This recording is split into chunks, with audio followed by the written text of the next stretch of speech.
So why should you be spending any of your time listening to a restaurateur? Listen, for most of America's history, we were a manufacturing economy. Now we're a service economy, and dramatically so. More than 3/4 of our GDP is driven by service industries. Globally, it's more than 2/3. Which means that statistically speaking, if you're watching this, you and I do the same thing for a living. We might sell people different stuff, but we're all in the business of serving other people. And I believe if you do that through the lens of hospitality, you will be more successful. My name is Guidara. I'm a restaurateur and author of the book Unreasonable Hospitality. My restaurants over the years included 11 Madison Park here in New York, which in 2017 was named the #1 restaurant in the world.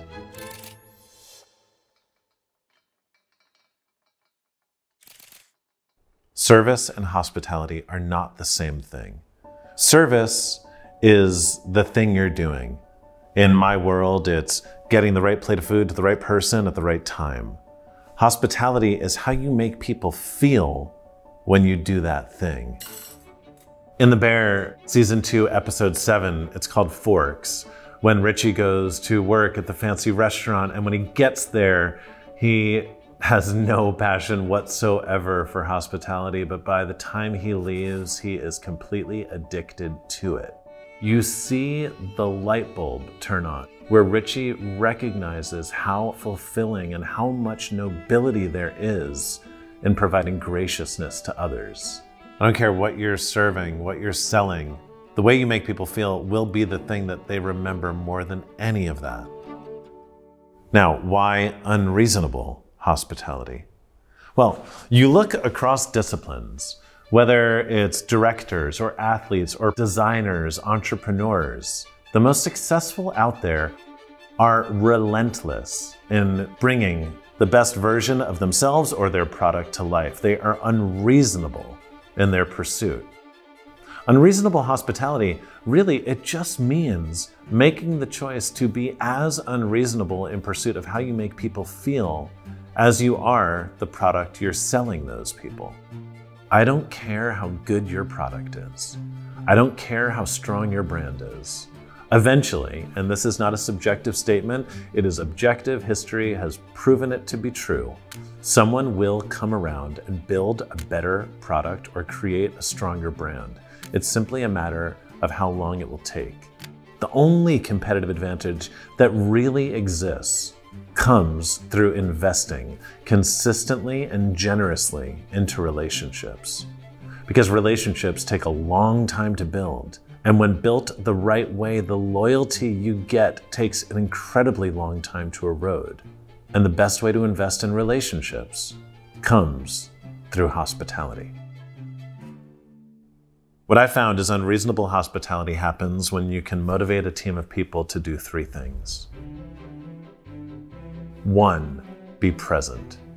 What that means is caring so much about the person you're with that you stop caring about everything else you need to do. And these days with cell phones as perpetual distractions in our pockets or with our ever-growing to-do list, it can become really difficult to slow down for long enough to actually listen to those around us.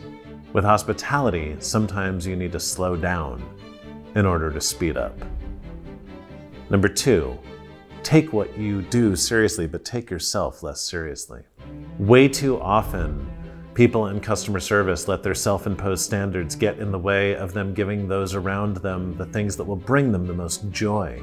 The moment you let your brand tell you that you are not allowed to do something that will make one of your key stakeholders happy, then the entire relationship has gotten out of whack. And third, if hospitality is about making people feel seen, the best way to do it is not to treat them like a commodity, but a unique individual. The best form of hospitality is not one size fits all, it's one size fits one. The greatest gestures are bespoke to the people you're extending them to. You give them the stories that they will be inclined to tell over and over and over again, doing your marketing on your behalf far better than you'd ever be able to do it yourself. At 11 Madison Park, we created a program that I called the Dreamweaver program. every single night doing countless little gestures that made our guests feel seen.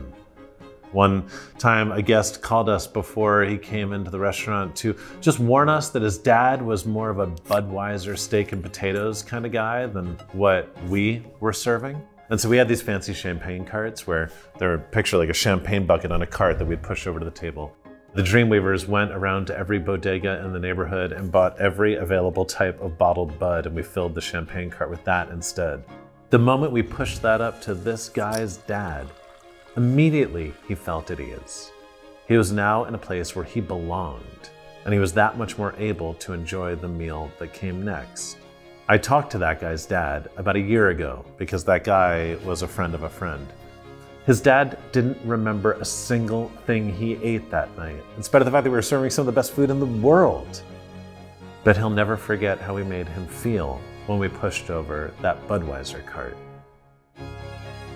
Get smarter, faster with videos from the world's biggest thinkers. To learn even more from the world's biggest thinkers, get Big Think Plus for your business.